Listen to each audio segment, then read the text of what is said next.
वो सिक्का नहीं रह जाएगा। इनके सिक्का खत्म हो गया है, इनके ताकत। इसलिए परिवर्तन स्वाभाविक है। समय आने दीजिए। केंद्र के भी चुनाव में गफलत नहीं चलेगा, चाहे कितना ही वोटे लोग कटवा लें। जनता सजग है। केंद्र में भी समय आएगा, परिवर्तन होगा। इंडिया गठबंधन की सरकार बनेगी और सिक्का का हिसाब किताब साबुद्दीन से हम लोग का नेता थे और किसी कारण थे राष्ट्रीय जनता दल के। हाँ, राष्ट्रीय जनता दल के तो नेता थे ही, मगर बहुत अच्छे थे काम विकास में और बहुत अच्छे काम किए सीमांत के लिए बहुत कुछ। जहाँ तक सिक्का का सवाल है, हमारे एक से एकाल नेता जो आजादी में रहे हैं, जो दुश्मनों को छक्का छोड़ाने का काम हामिद साहब ने किया। बिहार में बड़े संघर्ष वाले नेता हम लोगों के मंत्री रहे, कईम अंसारी साहब रहे। हमारे आदरणीय लालू प्रसाद यादव जी जो कर दिए हैं वो कोई करने वाला नहीं। राष्ट्रीय जनता दल जिंदाबाद।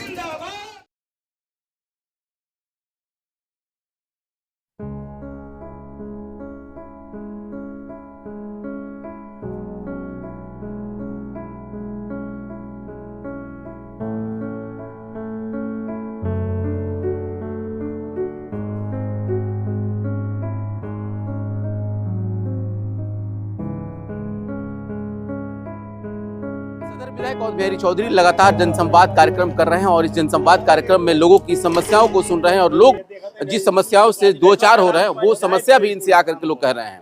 आज महुआरी में जिस तरीके से उनका जनसंवाद कार्यक्रम हुआ उसमें एक खास चीज देखने को मिला। जिस तरीके से आज गांधी जयंती और पूर्व प्रधानमंत्री स्वर्गीय लाल बहादुर शास्त्री की जयंती जो मनाई गई थी उस उपलक्ष्य में उन्होंने एक बहुत बड़ी बात कह दी कि सीवान में गांधी जी की जो आदमकाद मूर्ति है वो गांधी मैदान या किसी अन्य स्थान पे लगनी चाहिए, क्योंकि राष्ट्रपिता ने जिस तरीके से देश को आज़ादी दिलाई उनके जो मूर्ति जो लगाई गई है वो बहुत छोटा पड़ जाता है और जिस तरीके से उनको हम लोग स्मरण करना चाहिए, जो याद करना चाहिए, उसमें कहीं ना कहीं खलल पैदा होता है। इसलिए आज उन्होंने इसके लिए एक बहुत बड़ी मांग कर दी कि आज देश में जिस तरीके से जो माहौल बना हुआ है उस माहौल में देखा जाए तो गांधी जी की विचारधारा आज और भी जो है कि हम लोगों के लिए काफी महत्वपूर्ण हो जाती है। साथ ही साथ उन्होंने लाल बहादुर शास्त्री जी की भी एक आदमकाद मूर्ति स्थापित करने का उन्होंने कहा, लेकिन उसमें एक महत्वपूर्ण बात उन्होंने भी कह दिया कि सीवान के दिवंगत पूर्व सांसद डॉक्टर मोहम्मद शहाबुद्दीन साहब जिस तरीके से उन्होंने विकास किया है, अगर इस्लामिक रीति रिवाज से अगर ऐसा कुछ हो सकता है तो उनके भी याद के लिए कुछ ऐसा जगह बनाया जाए, ऐसे स्टेचू बनाया जाए जो कि आने वाले हमारे जनरेशन उसको याद करे।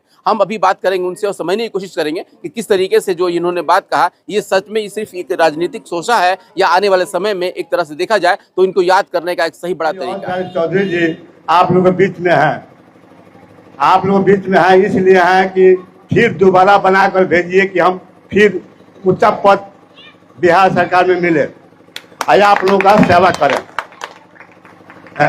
यही प्रार्थना है कि बिहार विधानसभा के चुनाव में जो विरोधी लोग हैं बहुत तरह के अफवाह उठाते हैं, उस अफवाह पर ध्यान नहीं देना है। ये जो 10,000 रुपया मिल रहा है उस पर पैसा उछला जाएगा, लोन के टाइप में दिया गया है खाली वोट के लिए, तो उस चक्कर में मत पड़िएगा, कभी मत पड़िएगा।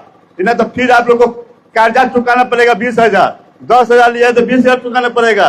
इसलिए उन लोगों को लोभावित चीज पर मत पड़िए। आप लोगों के सामने महिलाओं को 2500 रुपया मिलेगा, हर महीना मिलेगा। माँ बहन योजना में 2500 रुपया मिलेगा, 500 रुपया में गैस मिलेगा। इस सब पर ध्यान दीजिएगा। आज जो महंगाई या गैस है, सोना चांदी बढ़ गया 1.5 लाख, जो 2000 में सोना मिलता था आज 1.5 लाख चल गया। पेट्रोल के दाम कितना बढ़ा है, इस पर किसी का ध्यान नहीं है। प्रधानमंत्री जी आते हैं तो खाली हिंदू मुस्लिम का लड़ाई लड़ाते हैं, कोई विकास की बात नहीं बोलते हैं। हमारे जो नेता हैं 17 महीना में जो विकास किए आप लोगों के सामने है, छुपा हुआ नहीं है, सबको सामने। अगर आप लोग बिहार के मुख्यमंत्री बनाना चाहते हैं तो जो काम अधूरा है सब नौजवानों को नौकरी मिलेगा, सब तरह का छूट मिलेगा, हर तरह का। आज जो प्रशासन भ्रष्टाचार में डूबा हुआ है। हर एक जगह आपके पास टोपी है कि नहीं है, पकड़ के 500 रुपया ले लेता है, 100 रुपया ले लेता है। जितना पुलिस प्रखंड में जाइए, एक कर्मचारी के पास जाइए, कोई काम कराना है तो सीधा 5,000 मांग रहा है, 10,000 मांग रहा है। इस पर आप लोग ध्यान दीजिए और फिर से हमारे नेता और बिहार चौधरी जी को भारी मतों से विजयी बनावे कि बिहार सरकार में 12 पद मिले।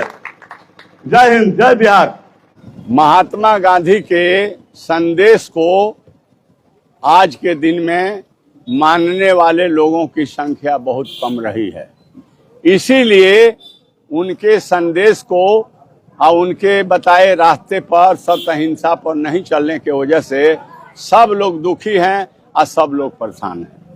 आरएसएस का कल 100वां वर्ष पूरा हुआ और पहली बार उनके नाम पे सिक्का जारी किया गया, जो चीज आप लोग नहीं चाहते थे, जो भी समाजवादी विचारधारा के लोग थे वो नहीं चाहते थे, लेकिन कल वो पूरा हुआ। 100 वर्ष पूरा होने के बाद आरएसएस की उपलब्धि कल गिनाई जा रही थी देश के प्रधानमंत्री के द्वारा। क्या कहेंगे कि देश बदल रहा है, संविधान से चलेगा कि आने वाले समय में एक खतरा है? ये इस देश के सबसे बड़ा विद्वान जिन्होंने देश के लिए आजादी से पूर्व से ही आजादी के बाद एक अच्छा संविधान लिखने का काम किया और देश को समर्पित किया, जिसका नाम है डॉक्टर बाबा साहब भीमराव अंबेडकर। और उनके संविधान को और उसमें बताए गए प्रावधान को समाजवादी विचारधारा, प्रगतिशील विचारधारा के लोग मानते हैं, लेकिन आरएसएस के लोग लगे हुए हैं कि उस संविधान को हम खत्म करके अपना जो है नागपुरिया संविधान हम लागू करें। लेकिन मैं कहना चाहता हूं आपसे कि वो सफल नहीं होंगे। जहां तक सिक्का का सवाल है, हमारे एक से एकाल नेता जो आजादी में रहे हैं, जो दुश्मनों को छक्का छोड़ाने का काम हामिद साहब ने किया। बिहार में बड़े संघर्ष वाले नेता हम लोगों के मंत्री रहे, कई अंसारी साहब रहे। हमारे आदरणीय लालू प्रसाद यादव जी जो कर दिए हैं वो कोई करने वाला नहीं है। डॉक्टर राम मनोहर लोहिया है, जन नायक कर्पूरी ठाकुर है, जगदेव प्रसाद जी हैं। तो इन लोगों के नाम पर, पूज्य महात्मा गांधी जी के नाम पर सिक्का निकालना चाहिए, न कि आरएसएस के 100 वर्ष पूजने पर वो अपना सिक्का उठाए हैं। वो सिक्का नहीं रह जाएगा। इनके सिक्का खत्म हो गया है, इनके ताकत। इसलिए परिवर्तन स्वाभावी है। समय आने दीजिए। केंद्र के भी चुनाव में गफलत नहीं चलेगा, चाहे कितना ही वोटे लोग कटवा लें। जनता सजग है। केंद्र में भी समय आएगा, परिवर्तन होगा। इंडिया गठबंधन की सरकार बनेगी और सिक्का का हिसाब किताब हम लोग लेंगे और बिहार में भी हम लोगों की सरकार बनेगी और हम लोग A to Z जो हमारे पार्टी की सोच है, समझदारी है, मैनिफेस्टो है, तेजस्वी प्रसाद यादव जी है, A to Z मतलब कि सभी समाज के, सभी वर्ग के, सभी भाइयों के लिए कल्याणकारी कार्य होंगे और परिवर्तन होंगे। और जो बातें हैं अब समय आने दीजिए, आगे आगे देखिए क्या होता है। निश्चित अच्छे काम होंगे। उन्होंने कहा अच्छे दिन लाएंगे, हम लोग कहते हैं कि अच्छे व्यवस्था देंगे और अच्छे व्यवस्था में सभी वर्ग के भाइयों के लाभ और भलाई के लिए और कार्यकर्ताओं के मान सम्मान के लिए तेजस्वी प्रसाद यादव जी काम करें। कहा कि जिसने हमें आज़ादी दिलाने का काम किया, अंग्रेजों को भगाने का काम किया, राष्ट्रपिता की उपाधि मिली पूज्य महात्मा गांधी जी, तो क्या इस देश में डिस्ट्रिक्ट हेडक्वार्टर में उनके एक आदम कद लम्बा मतलब प्रतिमा नहीं लगना चाहिए? हम तो यही लिए कहे कि लंबी प्रतिमा लगे तो आने वाली जनरेशन धीरे धीरे पश्चिमी सभ्यता की तरफ भाग रही है। यानी कि आप शास्त्री जी की भी मूर्ति स्थापित कर हम शास्त्री जी को भी चाहते हैं कि मूर्ति लगे, और पूज्य महात्मा गांधी जी का, दोनों का आदम कद मूर्ति लगे, और इस्लामिक नियम कानून के मुताबिक विकास पुरुष साहबुद्दीन को भी सम्मानित करने के लिए आप लोग बेटर जानते हैं कि मूर्ति लगाया जा सकता है कि नहीं लगाया जा सकता है, तो उनको भी सम्मानित सरकार करे, इसलिए कि उसने विकास का काम किया है और स्वर्गीय अटल बिहारी वाजपेयी ने उसे विकास पुरुष का उपाधि देने का, सम्मानित करने का काम किया। तो और बचता के हैं जब प्रधानमंत्री कहता है विकास पुरुष, तो इसलिए मैंने तीनों मांग किया है, तीनों मांग जाइए।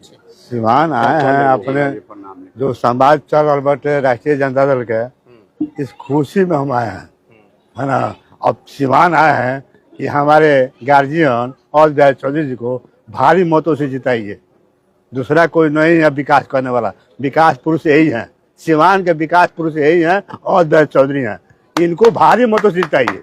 कि आप जिनके साला हैं यानी कि लालू जी, उनको ये अपना आदर्श मानते हैं। हाँ। और कहा जाता है कि सारी खुदाई एक तरफ और जोरू का भाई एक तरफ, तो क्या आप अभी जिस तरह से जनसंवाद कार्यक्रम में आए हुए हैं, अगर सदर विधायक फिर से एक बार जीत जाते हैं तो सम्मान क्या मिलेगी आपके पूरे सम्मान इस जिला के और सीवान के जनता को जो मिलेगा, जनता खुद समझ जाएगी कि हमारे नेता को बहुत सम्मान मिला, माने बहुत सम्मान मिला, तो फिर से उम्मीद दे सकती है, फिर से सम्मान मिलेगा, जो सम्मान मिला था उससे बढ़कर सम्मान मिलेगा, उससे बढ़ के मिलेगा। शहाबुद्दीन से हम लोग का नेता थे, और वो किसी कारण थे राष्ट्रीय जनता दल के, हाँ राष्ट्रीय जनता दल के तो नेता थे ही, मगर बहुत अच्छे थे काम विकास में, और बहुत अच्छे काम किए सीवान के लिए बहुत कुछ विकास किए,